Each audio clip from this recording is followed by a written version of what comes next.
जगदंबा दुर्गा माता की,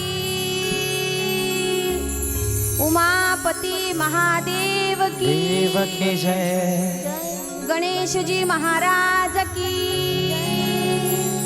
आज के आनंद की।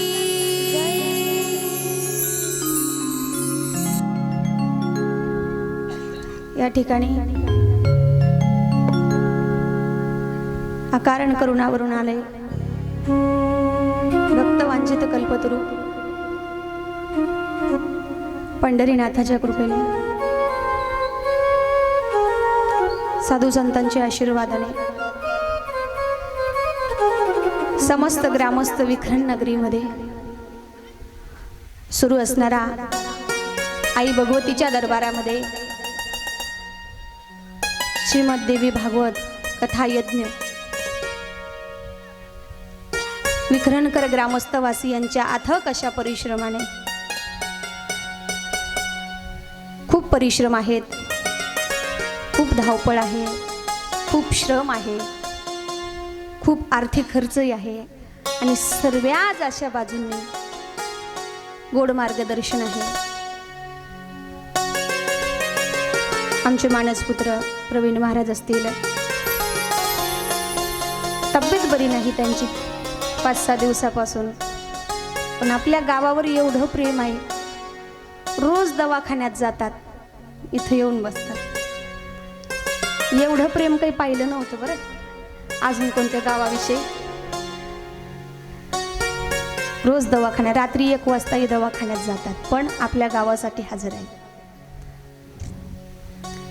गोड असं वादन आहे त्यांचा ऑर्गन, म्हणजे आमचे बंधू या ठिकाणी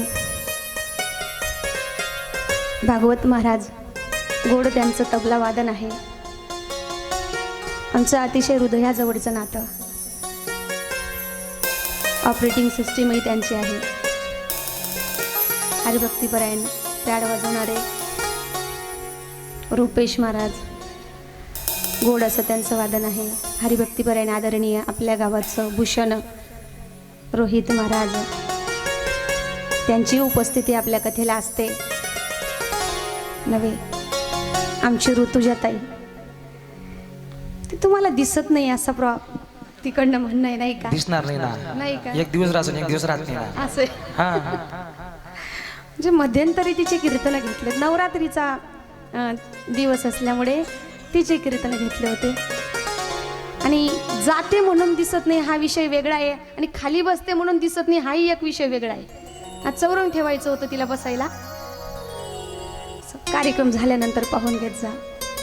अगदी जीवाच्या मानाने तिचा स्वर खूप गोड आहे।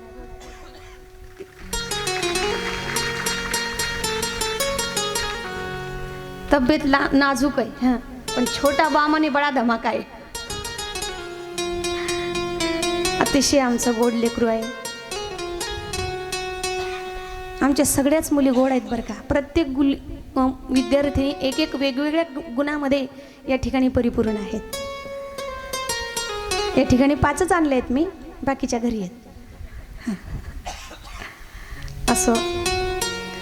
आणि तुम्हा सर्वांची गोड उपस्थिती आणि आपला हा विखरणचा कार्यक्रम जे शूट करताय ना, ज्ञान मंदिरा यूट्यूब चॅनल, दादा देखील सुंदर या ठिकाणी शूटिंगच्या माध्यमातून हे कार्य, सांप्रदायिक कार्य करतायत।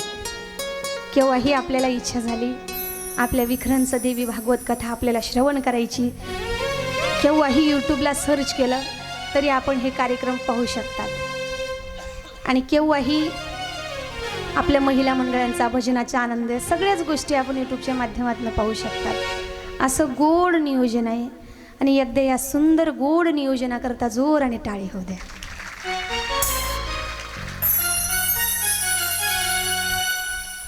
काल आपण पाहिलं भगवान भोलेनाथ आणि माता पार्वती यांचा विवाह सोहळा संपन्न झाला। विवाहामध्ये कालचा विवाह एवढा अद्भुत होता। विवाहामध्ये काल सोमवार होता, सोमवारच्या दिवशी आमच्या माऊलींचं सोमवारचं व्रत असेल, आणि ते व्रत भोलेनाथ महादेवांचंच आहे। आणि कालच्याच दिवशी आपल्याला सोमवारच्या दिवशी भोलेनाथांचा विवाह प्रत्यक्ष डोळ्याने पाहायला मिळाला. किती आपला या ठिकाणी दैवयोग आहे. बरं, किती विवाहामध्ये ब्राह्मण देव सुद्धा आपल्याला लाभले खरोखरशे मंत्र म्हणण्यासाठी विवाहामध्ये. बरं, एवढंच नाही, विवाहामध्ये न्हावी दादा सुद्धा खरोखरशे होते. न्हावी दादा, हां. बरं, एवढंच नाही, विवाहामध्ये कन्यादान करण्यासाठी कन्येचे पिता देखील या ठिकाणी उपलब्ध झाले. मी तर म्हणते काय भाग्य असेल त्या कन्याच्या मातेपित्याचं. आई भगवतीचे माता पिता बनण्याचा योग त्यांना प्राप्त झाला. एकदा यांच्याकरताही टाळ्या होऊ द्या. फार दुर्मिळ योग असतो बरं असा. आणि काय तो भगवान भोलेनाथांचा विवाह काल संपन्न झाला. भगवान भोलेनाथ जेव्हा विवाहासाठी आले तर नवरदेवाचा पोशाख वेगळा असतो. पण भगवान भोलेनाथ अंगाला भस्म लावलेलं, व्याघ्रांबर धारण केलेलं, गळ्यामध्ये सर्प आहे. आई पार्वतीची माता तर ते जावयाला पाहून अरे म्हटले हा असा जावई, आणि अशा जावयाबरोबर माझी पोरगी राहणार कशी. आई पार्वतीची माता तर एकदा तो जावई पाहून बेशुद्धच पडली. तोही प्रसंग आपण पाहिला. मैनावती आणि महादेवांच्या गळ्यामध्ये साप होता. सर्प हा काळ असतो महाराजा. सोनं सुद्धा काळ आहे बर का. कारण सर्प आणि सोनं, सर्प म्हणजे स अक्षराची रास काय येते कुंभ, आणि सोनं स अक्षराची रास काय येते कुंभ. म्हणून दोघांची ही रास कुंभ आहे.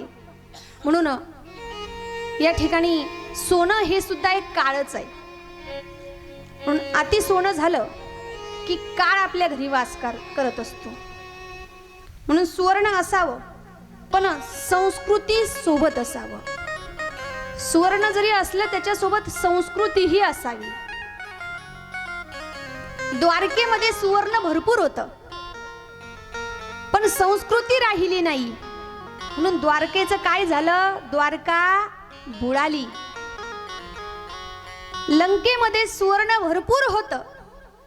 रावणाची सुवर्णाची लंका होती पण ती लंकेचं काय झालं, लंका जळाली.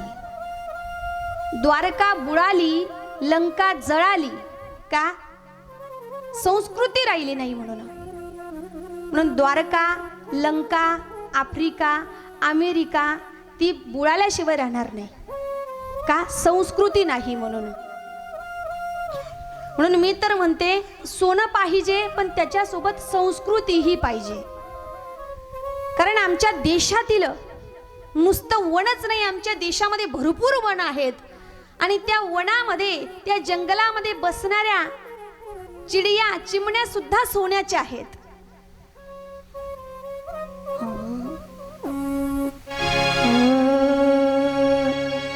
वनामध्ये बसणाऱ्या चिमण्या सुद्धा सोन्याच्या आहेत महाराज. जहाँ डाल डाल पर सोने की चिड़िया करती है बसेरा. ओ भारत देश है मेरा, ओ भारत देश है मेरा, जहाँ सत्य अहिंसा और धर्म का पग पग लगता डेरा. ओ भारत देश है मेरा, ओ भारत देश है मेरा.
देशामध्ये जे वन आहेत, जे जंगल आहेत, त्यांच्यावर बसणाऱ्या चिडिया सुद्धा सोन्याच्या आहेत. सोनं पाहिजे, पण त्याच्यासोबत संस्कृती पाहिजे. कारण सोनं परिधान करू नका असं मी म्हणू शकत नाही, कारण आमच्या माऊलींना सगळ्यात जास्त प्रिय जर काय असेल ते सुवर्ण आहे. सगळ्यात जास्त प्रिय. चिमण्या गेल्या आता उडत. म्हणून सगळ्यात जास्त प्रिय सुवर्ण आहे. साडी, कपडे आणि सुवर्ण एवढं प्रिय आहे महाराज त्यांना. किती कपडे असले, कपाट भरून साड्या असल्या तरी त्यांना घ्यावंच वाटतं, घ्यावंच वाटतं. 100 साड्या असल्या, माणसांकडे बिचारांकडे 2च ड्रेस असतात, तरी ते नको नको माझ्याकडे आहेत कपडे. पण माऊलींकडे किती साड्या असू द्या, दुकानावर जर गेला ना घ्यायला, एखादी साडी जर त्यांनी पाहिलेली असली ना, त्या दुकानदाराला पूर्ण ढीग लावून देईल तो दुकानदार साडींचे. तरी नाही, ह्याच कलर मध्ये तशी साडी दाखवा, त्याच पॅटर्न मध्ये हा कलर दाखवा. तो दुकानदार बिचारा कंटाळून जातो. पूर्ण दुकान त्यांच्या पुढे ढीग लावून ठेवतो, तरी त्यांना काही साडी पसंत पडत. एक माऊली दुकानावर गेली, दुकानदाराला म्हणे मला अशी साडी दाखव. दुकानदारा म्हटलं म्हणे ताई कशी दाखवू, कुठले पॅटर्न दाखवू, सांगा ना तुम्ही, तुम्ही जी सांगितले ते दाखवतो मी. म्हणे मला अशी साडी दाखव, पॅटर्न तर सांगा, मी दाखवतो ना लगेच. म्हणे मला अशी साडी दाखव की आमची शेजारची बाई जळून जळून जळून राख झाली पाहिजे. दुकानदार म्हणे आता हे कुठलं पॅटर्न आहे. एवढा मोह असतो साडींचा आपल्याला बरं का. एक साडी आणि दागिने, एवढा मोह काय करावं महाराज. एक गृहस्थ बॉम्बेला नोकरीला होता, नवीनच लग्न झालं. 2-3 महिने लग्नाला झाले, दीपोळीच्या सुट्ट्या लागल्या. पत्नी गावाकडे होती, महिनाभर थांबला, जॉबला गेला, गावाकडे आला. दीपोळीच्या सुट्ट्या संपल्या आणि त्याने विचार केला नवीन लग्न झालेलं आहे, आपल्या पत्नीला महिनाभर तिकडे बॉम्बेकडे न्यावं, काहीतरी सगळं दाखवावं, फिरवावं, तिलाही थोडं बरं वाटेल. अजून आपण रूम करू शकत नाही, पगार जरा कमी होता. मित्राकडनं उसने पैसे घेतले, नवीन रूम केली, पत्नीला तिकडे नेला. महिनाभर तिला रोज हा स्पॉट दाखव, तो स्पॉट दाखव, तो स्पॉट दाखव, हॉटेलमध्ये खायला ने, तिला हवं ते घे. महिनाभर तिला हवं ते घेतलं. महिना संपला, रिटर्न यायला निघाले आणि त्याला असं वाटलं आता आपली पत्नी गावाकडे जाणार. तिचंही तोंड उतरलं बिचारीचं, आता आपण गावाकडे जाणार, आपल्या पतीपासून आपण दूर राहणार, लांब राहणार. पतीला असं वाटलं हिला काहीतरी आपण सरप्राईज गिफ्ट घ्यावं, म्हणजे हिला बरं वाटेल. पतीने एक नेकलेस घेतला, तिला सुवर्णाचा नेकलेस घेतला. आता मग तिला घेतला तर तिने बॅगेत ठेवावा ना. निघाले बॉम्बेला, स्टेशनला आले आणि तिने तो बॅगेत न ठेवता गळ्यातच घातला. आता बॉम्बे सारखी मोठी सिटी, ती गळ्यात घातला तिने नेकलेस. आता जिथून ते निघाले रिक्षामध्ये, तिथून 2 चोरांचं बरोबर लक्ष होतं यांच्याकडे. निघाले, त्याने तिला सांगितलं ही बॅग आहे, इथं थोडा वेळ थांब, मी तिकीट काढून लगेच आलो. आता ही थांबली, तो गेला तिकीट काढायला. तेवढ्या चोरांनी संधी साधली, हिच्या गळ्यातला नेकलेस ओढला आणि पळत सुटली. ही रडायला लागली, चोर चोर चोर, माझा नेकलेस चोरला, माझा नेकलेस चोरीला गेला. जोराने रडते. आजूबाजूचे लोक जमा झाले, काय झालं बाई, काय झालं. म्हटलं माझा नेकलेस नेला, माझा नेकलेस चोरला. इतकी रडते, इतके अंकात करते. लोक म्हटले बाई अगं जाऊ दे, नेकलेस जाईल, दुसरा घेतला जाईल, पण तुझी तब्येत बिघडेल. तू तब्येत जास्त परिणाम करून घेशील, दुसरा घेतला जाईल, नको टेन्शन घेऊ. हा तिकडून आला परत. याला असं वाटलं इथं तर आपली पत्नी उभी होती, एवढी गर्दी कशाला आहे, काय झालं. त्याने बघितलं तिला, म्हटलं का ग काय झालं. ती म्हणते अहो तुम्ही नाही का तो नेकलेस घेतला होता. म्हटले हो. अहो तो नेकलेस नव्हता घेतला तुम्ही तो. अगं हो, काय झालं त्याला. अहो म्हणे तो नेकलेस नाही का चोराने चोरून नेला. इतकी रडते इतकी रडते. त्यावेळेस तो म्हणतो, अगं चोरला ना, चोरांनी म्हणतो जाऊ दे जाऊ दे, अहो सोन्याचा होता तो. तेव्हा तो सांगतो, अगं टेन्शन घेऊ नको, तो सोन्याचा नव्हता, डुप्लिकेट होता. मग खाली आणि लग्नामध्ये जे दिलं ते डुप्लिकेट आहे का? मग एक नाही. तोय 2 तोय दिले. नाही नाही, ते ओरिजिनल आहे. विखरणकर डुप्लिकेट काहीच देणार नाही, त्यांचं सगळं ओरिजिनल आहे. आणि तेव्हा खरं माहीत तिला वाटत होतं की ओरिजिनल आहे, ओरिजिनल म्हणून इतकी रडत होती इतकी रडत होती इतकी रडत होती. पण जेव्हा तो बोलला की तो नकली होता, नकली म्हणताच शांत झाली. माणसाला आसक्ती असावी, पण इतकी कोणत्याही गोष्टीबद्दल आसक्ती नसावी, तिच्यामध्ये एवढं माणसाने अडकून जाऊ नये. कोणत्याही गोष्टीची आसक्ती कुणाला म्हणतात? आसक्ती, लेकिन वो ज्या नहीं सकती उसे कहते आसक्ती. म्हणून कोणत्याही गोष्टीचा माणसाला जीवनामध्ये एवढा मोह नसावा. म्हणून सोनं असावं माणसाकडे, पण सोन्यासोबत संस्कृती माणसाजवळ असावी. संस्कृतीचं नेहमी जतन करा. संस्कृती नेहमी जोपासली पाहिजे. 1 लाख पगार आहे मुलाला. किती? 1 लाख. पण घरी आई वडील जर शिळी भाकरी खात असतील, काय कामाचा तो पगार? सांगा ना. काही काही आई वडील स्वाभिमानाने सांगतात, ताई माझा मुलगा फार मोठ्या पदावर आहे, 1.5 लाख पगार आहे माझ्या मुलाला, माझ्या लेकराला 1.5 लाख पगार आहे. पण तेच आई वडील जर घरी भाड्याच्या घरात राहत असतील, काय कामाचा तो मुलाचा पगार? किती संपत्ती आहे हे महत्वाचं नाही, त्यांना संस्कार आहेत का, संस्कृती टिकवून ठेवली का, हे महत्वाचं आहे. म्हणून एकच सांगते तुम्हाला, विखरणकर महिला मंडळी, विखरणकर जेवढ्या सुना आहेत ना, तुम्हाला एकच विनंती करून सांगते मी.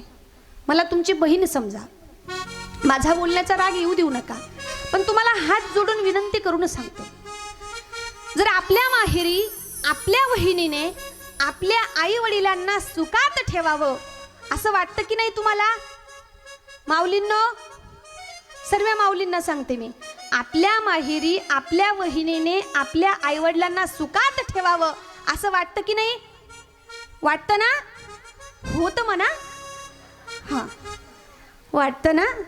मग जर आपल्या माहेरी आपल्या बहिणीने आपल्या आईवडिलांना सुखात ठेवावं असं वाटत असेल, तर आपल्या सासरी आपल्या सासू सासऱ्यांना आपल्यापासून काही त्रास होणार नाही याची काळजी आपण सुद्धा घेतली पाहिजे.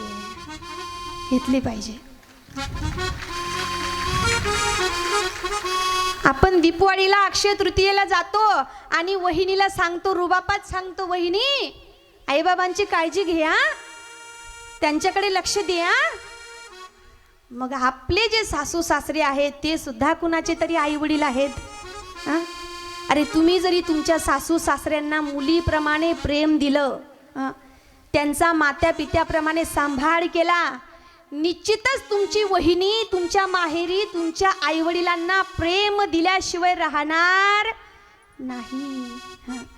तुम्हाला माहेरीची काळजी करायची गरजच नाही. तुम्ही इकडे जसं वागलात तसे तुमचे आई वडील तिकडे सुखात राहतील. एक सुंदर वाक्य महाराज, आपण मुलांना दोष देतो. 4 मुलं आहेत, 4 पण मुलांपासून आई वडील वेगळे राहतात, मुलांना दोष देतो. मुलांचा काय दोष आहे? मुलांचा काही दोष नाही. एक सुंदर वाक्य आहे बघा, ह्या जगात आई वडील सांभाळण्याचा अधिकार जर मुलीला असता तर कुठलेच आई वडील वृद्धाश्रमात गेले नसते. या जगात आई वडील सांभाळण्याचा अधिकार जर मुलीला असता तर कुठलेच आई वडील वृद्धाश्रमात गेले नसते. पण प्रत्येक सुनेने जर सासू सासरे आई वडील म्हणून सांभाळले असते तर जगात वृद्धाश्रमच राहिले नसते. मुलांना दोष देऊन काय उपयोग आहे हो? त्याला असं वाटतं आई वडिलांचं ऐकलं तर पत्नीला राग येईल, पत्नीचं ऐकलं तर आई वडिलांना राग येईल. एक तर आधीच आता मुली मिळत नाही. आई वडिलांचं ऐकलं, तिचं ऐकलं नाही, ती जर गेली निघून, दुसरी भेटणं पंचायत आहे. त्याला नाविलाज असतो, ऐकावं लागतं बिचाराला. मग त्याला कशाला तुम्ही धर्मसंकटात पाडताय? तो बिचारा नाही बोलू शकत, त्याला नाविलाजाने पत्नीची साईड घ्यावी लागते, पत्नीचं ऐकावं लागतं, त्याला विलाज नसतो. पण माऊलींनो, मी तुम्हाला सांगते, तुम्हाला की तुम्ही कुठेतरी या गोष्टी समजून घेतल्या पाहिजे. सासू सासऱ्यांची सेवा करा. तुम्हाला तुमच्या लेकरांसाठी जास्त कमवण्याची गरज नाही. त्यांचे आशीर्वादच तुमच्या लेकरांसाठी पुरेसे आहेत. त्यांचे फक्त आशीर्वाद. मला एक सांगायचंय, आज मुलींमध्ये सहनशक्ती एवढी कमी झाली महाराज. आज मुलगी विवाह करून जर सासरी आली ना, आज प्रत्येक आईची मुलीच्या संसारामध्ये ढवळाढवळ एवढी वाढली. सकाळ झाला की ताईला लगेच फोन येतो, ताई उठलीस का, ताई स्वयंपाक केला का, ताई जेवली का, ताई भांडे घासले का, ताई धुणं धुतलं का. आता तुम्ही फोन केला नाही तर ताई स्वयंपाक करून जेवणार नाही का, ताई घरातले काम करणार नाही का. माऊलींनो, कमी करा जरा मुलीच्या संसाराकडे लक्ष देणं. आणि दिवसभरात ना 3-4 टाइम जर तुम्ही मुलीशीच बोलणार आहेत, तिचं लक्ष जर माहेरीच असणार आहे, माझ्या आईचा फोन येईल, आई विचारेल जेवलीस का, आई विचारेल हे केलं का, तिचं लक्ष दिवसभर आईकडे लागून असतं. आता समजा तिचं जर लक्ष दिवसभर आईकडे असेल तर सांगा ती सासूला कसं आई समजेल? सांगा ना तुम्ही. तिच्या मनामध्ये कुठेतरी सासूविषयी मायेचं प्रेम निर्माण झालं पाहिजे, सासऱ्याविषयी बापाची माया निर्माण झाली पाहिजे, दिराविषयी भावाची भावना निर्माण झाली पाहिजे, जाऊविषयी बहिणीचं प्रेम निर्माण झालं पाहिजे. असं तुम्ही तिला वातावरण निर्माण करा ना. आज कुठेतरी आई चुकते हो, आई कुठेतरी चूक करते. आज माता जानकीचा जेव्हा विवाह झाला ना, माता जानकीच्या आईने तिला सांगावं, बाई आजपासून तुझं सासर हेच तुझं सर्वस्व आहे आणि तुझा सासरचा परिवार हेच तुझ्यासाठी मंदिर आहे. काहीही झालं तरी सहन करायचं शिक. काय शिकवलं होतं माता जानकीच्या मातेने? अरे एक आवाज दिला तरी 10 दास्या माता सीतेला सेवा करण्यासाठी हजर होतील. जनक राजाची पुत्री जानकी माता सीता, फुलासारखे कोमल तिचे पाय, पण विवाहानंतर 14 वर्ष वनवासाला जावं लागलं तरी माहेरी तक्रार नाही केली. माता सीतेने तक्रार नाही केली हो. ही माता सीता होती. आज आपली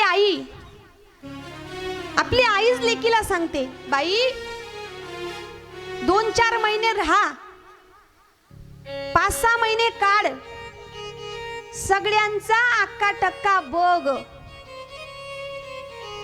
कोण कसं वागतं, कोण काय बोलतं, कोण कसं राहतं, सगळ्यांचा अंदाज काढ. आणि जास्तच नाटकं करायला लागले तर जावईला घेन पिशवी भरून इकडे निघून ये.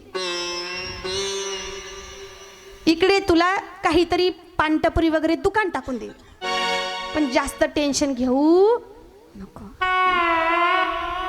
सांगा, असं जरी आई मुलीला चुकीचा सपोर्ट करत असेल तर कसं ती मुलगी सासरी व्यवस्थित प्रपंच करणार आहे हो?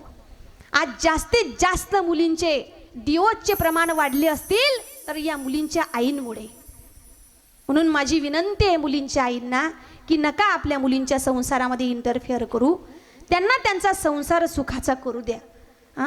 आपली सुद्धा मुलगी कोणाच्या तरी घरी गेलेली आहे हो. आपली मुलगी जर दुसऱ्याच्या घरी, म्हणून आपण आपली सून जर व्यवस्थित आपल्या घरी राहायला लागली, निश्चितच आपली लेक सुद्धा दुसऱ्याच्या घराचं गोकुळ केल्याशिवाय राहणार नाही. म्हणून मातृत्वामध्ये फार ताकद आहे, फार शक्ती आहे. फक्त तिने तिचा योग्य उपयोग करावा बस. इकडे भगवान भोलेनाथांचा विवाह संपन्न झाला. एकाने मला प्रश्न केला होता, एक दादा आला, त्याने मला प्रश्न केला, म्हणे ताई लग्नाच्या आधी नवरदेवाला हळद का लावतात म्हटले. म्हटलं भाऊ मला एक सांग, माणसाला मुक्का मार लागला तर काय लावतात? काय लावतात? आंबे हळद. लग्न अशी जखम आहे जी तोडता बी येत नाही, कुणाला सांगता येत नाही. हं. म्हणून लग्न ही जखम होण्याच्या आधी पहिल्या दिवशी हळद लावली जाते. बस, याला दुसरं काही कारण नाही. कारण कठीण आहे हो. सगळ्यांपुढे विलाद चालतो, पत्नी पुढे विलाद चालत नाही.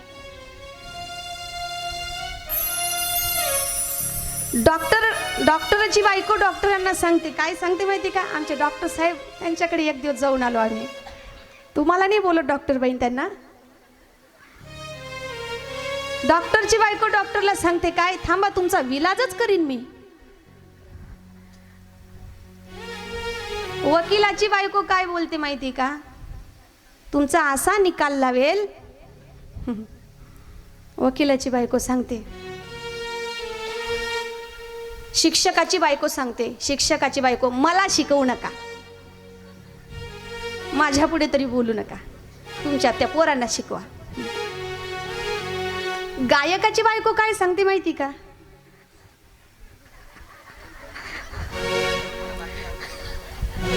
होईल ना लवकरच, दिवाळी लोक फक्त दिवाळीपर्यंत. गायकाची बायको सांगते, तुमची चाल मला माहिती होती.